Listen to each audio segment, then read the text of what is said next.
আসসালামু আলাইকুম। স্বাধীন বাংলাদেশ থেকে আপনারা দেখতেছেন সাতকাহন, সাথে আছি হোস্ট আজিমউদ্দিন।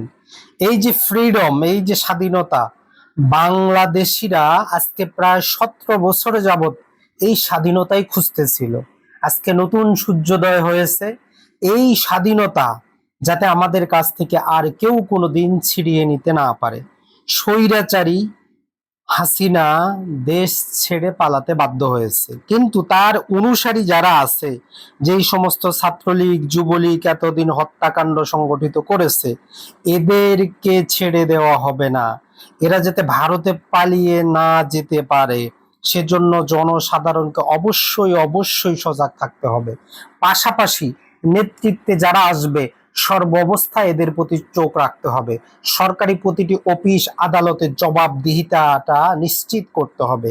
কোনো সরকারি কর্মকর্তা, কোনো কর্মচারী জনসাধারণের সাথে যাতে চোখ রাঙিয়ে কথা না বলতে পারে। স্বাধীন বাংলাদেশে আমরা স্বাধীনভাবে আবার আইন বিষয়ক, ভূমি বিষয়ক ভিডিও নিয়ে আসব। সাতকাহনের সাথে থাকার জন্য সকলকে মন থেকে, প্রাণ থেকে অভিনন্দন। বাংলাদেশের স্বাধীনতা যেই ছাত্র জনতা নিয়ে এসেছে, তাদেরকে জানাই আমরা সালাম, সেলুট।